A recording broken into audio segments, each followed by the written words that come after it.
여러분, 학교에 다니는 학생들의 공통적인 얘기가 뭔지 아십니까? 시험만 없으면 학교도 다닐 만한데 그놈의 시험 때문에 문제라는 것입니다. 시험은 학생들을 불안하게 만듭니다. 긴장하게 만듭니다. 고통스럽게 만듭니다. 부담감을 가져다 줍니다. 그래서 시험 없는 세상에서 살고 싶다고 목소리를 높이는 것입니다. 그런데 이런 시험을 학생들만 치르는 것이 아니죠. 사회에 나오면 그때도 모든 것이 시험투성입니다. 취직시험, 자격시험, 면허시험, 승진시험, 직장에서의 시험, 사업시험 등등 시험이 끝도 없이 찾아옵니다. 연속해서 시험을 치러야 하는 것입니다. 그뿐 아닙니다. 우리가 한 생을 살아가면서 겪는 온갖 시련과 고난과 질병과 사고와 실패가 다 시험인 거예요. 모든 것이 시험입니다. 그래서 누군가 이렇게 말한 바 있습니다. 인생은 그 자체가 시험장이다. 그렇습니다. 인생은 그 자체가 시험장입니다. 그런데 우리의 신앙생활도 똑같습니다. 시험이 없는 신앙생활은 없습니다. 신앙생활을 하면서도 우리는 끊임없이 시험을 당합니다. 시험이 없고 고난이 없는 곳은 오직 천국밖에 없습니다. 그러니까 시험이 싫으신 분은 이렇게 기도하면 됩니다. 하나님, 저는 시험이 싫습니다. 그러니 속히 저의 생명을 거두어 주시옵소서. 다행히 아멘 하는 분이 없었군요. 인생은 시험장이라고요. 사는 날까지 시험을 피할 수 없는 것이 우리의 운명입니다. 그렇다면 시험을 이기는 것이 상책이겠죠? 시험이 없는 세상이 아니니까, 언제나 시험이 찾아오는 세상이니까 우리는 시험을 이겨야만 되는 것입니다. 사랑하는 우리 성도들은 어떠한 시험이 찾아와도 언제나 이기는 자들이 되시기를 축원합니다. 시험이 아무리 많아도 이기면 되는 거예요. 그러면 시험은 어떤 것들이 있습니까? 먼저 스스로 만들어내는 시험이 있습니다. 누가 뭐라고 하지도 않았는데 스스로 상처받고 스스로 오해하고 스스로 자격지심에 빠지고 스스로 열등감에 빠져서 시험에 드는 경우가 있습니다. 자기의 능력이 그것밖에 안 되니까 괜히 짜증을 내고 화를 내는 것인데 바로 이것이 스스로 만들어내는 시험입니다. 이런 시험에 드는 사람은 결국 자기를 원망하고 자책하고 비관하면서 불쌍한 인생으로 전락하고 마는데, 우리 성도들은 일체 이런 시험에 들지 않기를 바랍니다. 다음으로 인간관계에서 오는 시험이 있습니다. 다른 사람과의 관계에서 말이나 약속이나 물질관계 등에서 배신당하고 실망하는 경우에 이런 시험이 찾아옵니다. 교회 안에서도 이런 경우가 참 많이 있죠. 서로 사랑하고 용서하고 허물을 덮어주어야 하는데 서로 허물을 드러내고 고자질하고 이간질하는 사람들이 있습니다. 미안하지만 이런 사람들은 마귀에게 이용당하는 것입니다. 사도 바울은 하나님의 위대한 종이었죠. 그러나 그 역시 시험을 많이 당했습니다. 그래서 사도행전 20장 19절을 통해 이렇게 고백한 바 있습니다. 곧 모든 겸손과 눈물이며 유대인의 간계로 말미암아 당한 시험을 참고 주를 섬긴 것과, 사도 바울에게도 많은 시험이 있었습니다. 그 중에서도 가장 괴로웠던 것은 동족인 유대인들 때문에 온 시험이었던 것입니다. 그러나 그때 바울이 어떻게 했습니까? 우리 주님만 바라보고 그런 시험을 다 이겨냈습니다.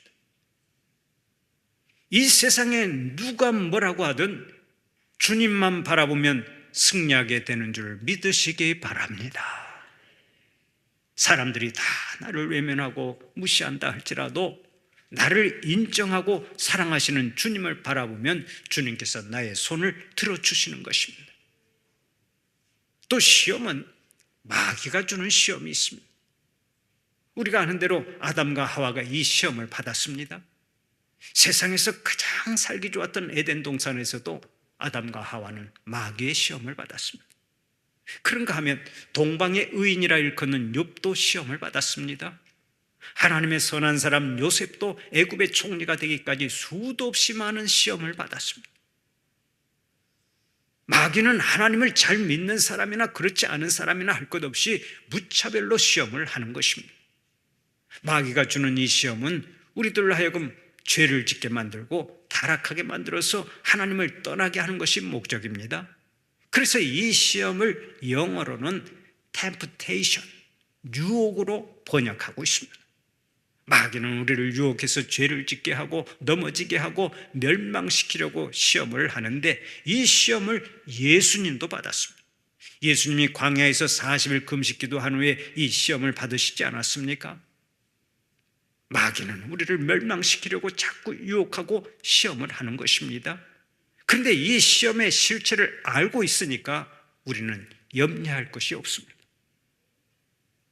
어떤 사냥꾼이 사냥을 하다가 2마리의 멧돼지를 발견했습니다. 즉각 총을 쏘았는데 그 중에 1마리를 명중시켜서 그 멧돼지가 그 자리에서 죽었습니다. 그런데 또 1마리는 다리에 맞았는지 피를 흘리면서 걸음아 나 살려라 하고 도망을 갑니다. 자, 여러분 같으면 2마리의 멧돼지 중에서 어떤 멧돼지를 쫓아가겠습니까? 산 놈입니까? 죽은 놈입니까? 질문이 너무 어렵습니까?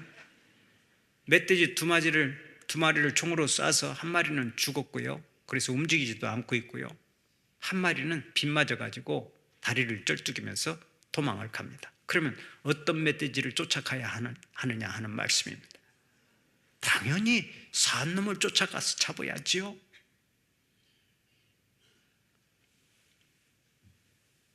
죽은 놈은 이미 내 손에 들어와 있으니까 누구도 산 놈부터 쫓아갈 것입니다. 오늘 우리도 마찬가지입니다. 내가 죽은 영혼 같으면 마귀는 나를 그냥 내버려 둡니다. 이미 마귀의 손에 잡혀있기 때문에 건드리지도 않습니다. 그러나 하나님 편으로 돌아온 우리들은 아직 살아있기 때문에 마귀는 계속해서 쫓아다니면서 시험을 하는 거예요. 여러분에게 오늘 또 근심이 있고 염려가 있고 시험이 있다고 하는 것은 여러분이 살아있다는 증거니까 너무 슬퍼하거나 힘들어하거나 낙담하지 마십시오. 문제는 시험을 이기는 데 있습니다. 사랑하는 우리 성도들은 마귀가 시험한다 할지라도 언제나 이기는 자들이 되시기를 축원합니다. 그리고 시험은 하나님께서 주시는 시험이 있습니다. 이 시험은 우리를 훈련시키고 성장시키고 복주려고 하시는 시험이기 때문에 영어로는 테스트, 시험, 시련으로 번역하고 있습니다. 하나님은 우리를 성장시키기 위해서 시험을 주십니다. 시험을 통해서, 시련을 통해서 우리를 보다 강하고 보다 굳센 믿음의 사람으로 성장시키고 동시에 보다 깊은 은혜의 세계로 인도하시는 것입니다. 여기 나이 드신 분들은 다 경험해 보셨겠습니다마는 어릴 때 보리밭에서 보리를 밟은 기억이 있을 것입니다. 저도 보리를 많이 밟아보았는데 겨울철에 보리가 바릇바릇 싹이 올라오면 사람들이 사정없이 발로 밟아버립니다. 뭘 모르는 사람은 아니 왜 새파란 싹을 발로 짓밟아서 농사를 망치지 하며 의아해할 것입니다. 그러나 보리의 파란 싹을 밟는 이유가 있습니다. 겨울철에 서리빨이 서면 보리의 뿌리가 서리빨과 흙의 중간에 떠서 제대로 성장하지 못하고 말라 죽기 때문에 보리를 밟아주는 것입니다. 그리고 또 하나의 이유가 있습니다. 보리를 밟으면 싹이 강해지기 때문에 발로 밟는 것입니다. 보리는 이 싹이 잘 자라면 한 포기에 보리알이 450알이나 열립니다. 그러나 처음 돋아난 줄기는 약하기 때문에 그대로 자라면 그렇게 많은 나달을 떠받칠 수가 없습니다. 많이 맺혀야 100알 정도 맺힙니다. 그래서 농부는 보리가 싹을 내자마자 곧바로 밟아버립니다. 그러면 올라오던 싹이 사정없이 꺾입니다. 그런데 그 꺾인 싹이 죽는 게 아닙니다. 밟히더라도 다시 일어납니다. 밟힌 싹이 다시 일어나는데 그때는 처음과 비교가 안 될 정도로 강한 줄기가 되어서 450알의 나달을 넉넉히 떠받칠 수 있게 됩니다. 보리는 사람들의 발의 밟힘으로 인해 더 많은 이삭을 맺을 수 있는 강한 줄기로 자라게 되는 것입니다. 바로 이것입니다. 하나님의 자녀들도 시련과 고난의 훈련을 통해서 더 강한 사람이 되고 더 귀한 사람이 되고 열매를 많이 맺는 사람으로 성숙해 가는 것입니다. 그런 의미에서 하나님의 시험은 하나님께서 주시는 은혜의 손길이라고 말할 수 있습니다.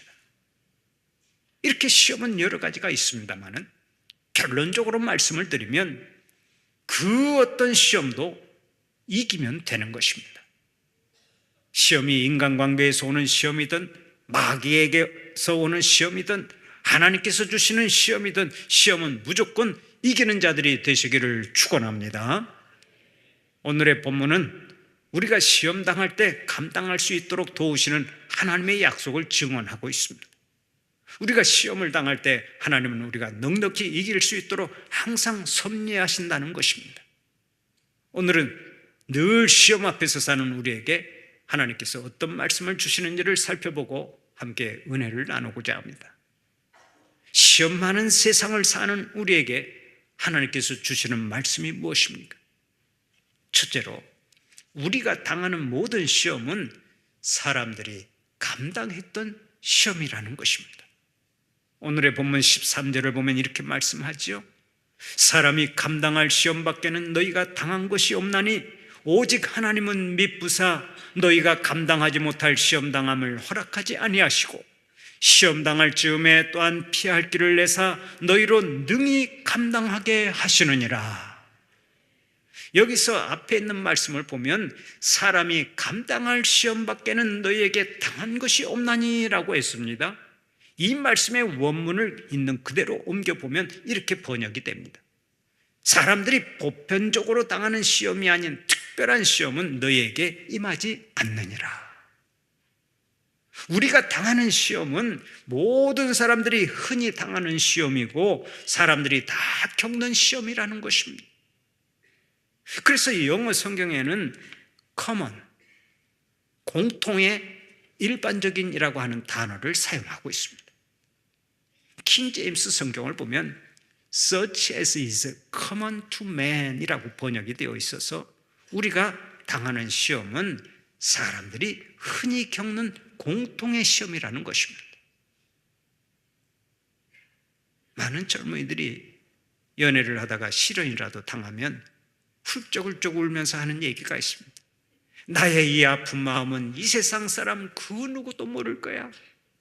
나의 이 아픈 마음은 아무도 모를 거야. 그러나 여러분, 이 세상에서 실연당하는 사람이 자기밖에 없습니까? 실연의 아픔을 겪는 사람은 세상 천지에 꽉 차 있습니다. 모르긴 누가 모릅니까? 실연은 혼자만 당하는 일이 아닙니다. 대부분의 사람들이 흔히 겪는 일입니다. 그럼에도 불구하고 나만 당한다 하고 생각하니까 점점 더 어려워지는 것입니다. 우리가 당하는 시험은 절대로 나만 당하는 것이 아닙니다. 모든 사람들이 다 당하는 시험을 나도 당하고 있는 거예요. 절대로 겉만 보고 다른 사람을 판단하지 마십시오. 세상에 시험이 없는 사람은 없습니다. 모두가 나름대로의 시험이 있습니다. 그리고 시험의 성격도 다 다릅니다. 어떤 사람은 갑자기 시험을 당하는 경우가 있습니다. 마치 교통사고를 당하듯이 갑자기 시험을 만나는 경우가 있는데 그런 시험도 나만 그렇게 갑자기 당하는 것이 아닙니다. 성경에 나오는 욥이 얼마나 갑자기 시험을 당했습니까? 그야말로 눈 깜짝할 사이에 최고의 행복의 자리에서 최악의 불행의 자리로 떨어졌습니다. 그런데 많은 성도들이 이런 시험을 당했고 또 그 시험을 이겨냈습니다. 우리가 당하는 시험도 이와 똑같고 우리의 믿음의 선배들처럼 이런 시험을 우리도 이겨낼 수 있는 줄 믿으시기를 바랍니다. 저는 여러분이 당하는 시험의 그 구체적인 깊이와 어려움을 잘 모릅니다. 그러나 한 가지는 분명하게 말씀드릴 수 있습니다. 일체의 시험 없이 천국에 간 성도는 단 한 명도 없다는 것이 그것입니다. 천국으로 가는 길은 시험의 골짜기를 통과하고 가는 길입니다. 성도들이 모두 다 그 길을 갔습니다. 그 시험을 다 이겨냈습니다. 그렇다면 오늘 우리가 당하는 시험도 다 이기게 되는 줄 믿으시기 바랍니다. 두 번째로, 감당하지 못할 시험당함을 허락하지 아니하신다는 거예요. 오늘의 본문 13절을 보면 이렇게 말씀하고 있죠. 하나님은 미쁘사 너희가 감당하지 못할 시험당함을 허락하지 아니하시고, 여기서 하나님은 미쁘사라고 했는데 미쁘다라고 하는 말은 신실하다, 약속을 지킨다라는 뜻입니다. 하나님은 우리를 구원하심에 있어서 신실하시며 우리를 구원하시는 일을 중간에 포기하거나 그만두는 일이 없습니다. 그래서 빌립보서 1장 6절을 보면 이렇게 말씀합니다. 너희 안에서 착한 일을 시작하신 이가 그리스도 예수의 날까지 이루실 줄을 우리는 확신하노라. 하나님은 신실하시고 약속을 지키시는 분이기 때문에 그 어떤 시험이 있어도 우리를 구원하시고 우리의 손을 들어주신다는 말씀입니다. 하나님께서는 절대로 우리를 포기하시지 않습니다. 우리를 실패의 자리로 굴러떨어지도록 외면하시는 분이 아닙니다. 그래서 하나님은 우리가 감당할 수 없는 시험은 허락하시지 않는다고 말하는 것입니다. 만약 우리가 너무 힘든 시험을 당해서 일어나지 못하고 멸망의 길로 가게 되면 하나님의 마음이 얼마나 아프시겠습니까? 그러므로 이런 일이 일어나지 않도록 하나님께서는 우리가 감당할 만한 시험만 허락하시고 우리가 시험 당할 즈음에 정확하게 개입하십니다. 시험을 이길 수 있도록 믿음 주시고 힘 주시고 은혜를 베풀어 주시는 것입니다. 우리는 흔히 시험을 당할 때 어쩌다가 잘못되어서 그런 일을 당했다고 생각합니다. 어쩌다 남의 사건에 말려들거나 실수해서 그렇게 되었다고 생각합니다. 속된 말로 재수가 없어서 시험에 들게 되었다고 생각하기도 합니다. 그러나 이 세상에 절대로 우연은 없습니다. 모든 것은 하나님의 섭리 가운데서 일어나는 거예요. 그 사건, 그 시험, 그 어려움, 거기에 하나님의 뜻이 있고 하나님의 계획이 있고 하나님의 경륜이 있습니다. 하나님의 목적, 그것은 절대로 우리를 망하게 하려는 것이 아닙니다. 괴롭게 하려는 것도 아닙니다. 어디까지나 훈련이요 시련입니다. 나를 더 강하게 만들고 더 그 은혜를 감당할 수 있는 사람으로 성장시키려고 하는 거예요. 그러므로 하나님은 내가 당하는 시험의 모든 것을 친히 조절하시며 적절한 시험만을 허락하십니다. 하나님께서 시험의 시간과 시험의 무게까지도 다 주관하시고 섭리하시는 것입니다. 하나님께서 어느 날 아브라함을 시험하셨습니다. 100세 얻은 아들 이삭을 제물로 바치라는 것입니다. 여러분, 이보다 더 큰 시험이 어디에 있겠습니까? 정말이지 이보다 더 큰 시험, 이보다 더 감당하기 어려운 시험은 없을 것입니다. 하지만 우리가 꼭 기억해야 할 것이 있습니다. 하나님께서는 아브라함이 믿음의 초보 단계에 있을 때 이런 시험을 하신 것이 아니라는 사실입니다. 이 시험은 아브라함이 믿음의 깊은 경지에 이르렀을 때 하신 거예요. 아브라함이 하나님을 따라 나선 지 40년 가까이 되고 믿음의 큰 사람이 되니까 바로 그때 하나님께서 큰 시험을 하셨습니다. 바로 이것입니다. 하나님께서는 우리를 시험하실 때 항상 시험의 정도와 시험의 시기까지 정확하게 계산하시는 것입니다. 또 하나님께서는 내가 얼마나 힘이 있는지, 내가 어디까지 견딜 수 있는지를 다 아십니다. 그러니까 하나님께서는 나의 능력에 맞게만 시험을 허락하신다는 얘기입니다. 우리가 아는 대로 초등학교에 다니는 학생들에게 미적분 수학 문제를 내놓고 풀어보라고 하는 선생은 없습니다. 초등학교에서는 초등학생의 수준에 맞는 시험 문제만 내는 거예요. 마찬가지입니다. 하나님께서도 우리에게 감당할 만한 시험만 허락하십니다. 그러므로 내가 지금 당한 시험은 내가 넉넉히 감당할 수 있는 시험인 것입니다. 시험이 어려우면 어려울수록 그만큼 내 믿음도 큰 믿음인 것을 아셔야 합니다. 만약 내가 시험을 감당할 수 없다면 하나님께서 즉시 개입하실 것입니다. 그러나 하나님의 개입이 없다고 하는 것은 내가 감당할 수 있기 때문입니다. 하나님께서는 내가 감당할 수 있는 시험만 주시는 줄로 믿고 모든 시험을 이기는 자들이 되시기를 축원합니다. 마지막으로 시험 당할 즈음에 피할 길을 내신다는 것입니다. 오늘의 본문 13절을 보면 이렇게 말씀하지요. 시험 당할 즈음에 또한 피할 길을 내사. 여기서 피할 길이라고 하니까 옆으로 피해갈 수 있는 길을 말하는 것처럼 보입니다. 그러나 원문을 정확하게 번역하면 시험과 함께 길을 낸다라고 되어 있습니다. 시험과 함께 길을 낸다.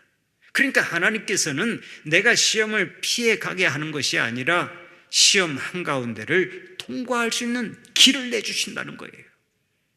여러분, 시험이 왜 어렵습니까? 앞이 보이지 않기 때문에 어렵습니다. 시험이 힘들고 어려운 이유는 앞이 보이지 않기 때문에 어려운 거예요. 하나님 아버지, 앞이 안 보이네요. 제 앞에 거대한 벽이 가로막고 있어서 앞이 안 보이네요. 앞이 막혀 있는 것처럼 보이니까 낙심하고 절망하는 것입니다. 하지만 여러분, 분명히 아십시오. 시험은 앞이 막혀 있지 않습니다. 하나님께서 예비하신 길이 있다고요. 여러분, 지나온 날들을 한번 생각해 보세요. 얼마나 많은 시험을 당했습니까? 그때마다 우리는 낙심하고 괴로워했습니다. 그러나 지나고 나서 보면 거기에 하나님께서 예비하신 길이 있지 않았습니까?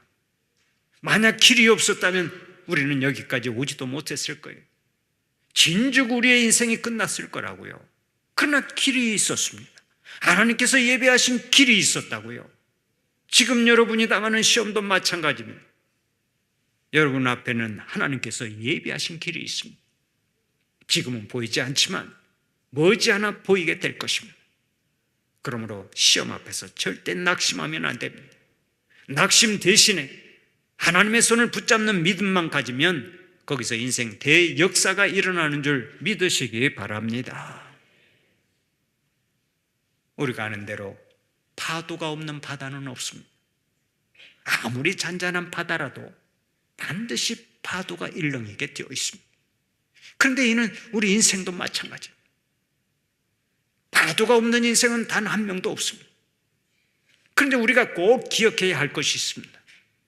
똑같은 파도가 밀어닥쳐도 어떤 사람은 그 파도를 헤치고 힘차게 항해를 해나가고 어떤 사람은 그 파도에 밀려가다가 난파당한다고 하는 사실이 그것입니다. 그렇다면 무엇이 문제입니까? 우리가 아는 대로 파도는 문제가 아닙니다. 파도를 어떻게 헤쳐나가느냐 하는 것이 문제의 핵심인 것입니다. 파도의 존재를 인정하고 그 파도를 잘 헤쳐나가는 것이 중요한 것이라는 말씀입니다. 사랑하는 우리 성도들은 시험 많은 이 세상에서 언제나 하나님을 바라보고 살면서 모든 시험을 이기고 인생 대역전의 주인공들이 되시기를 간절히 축원합니다.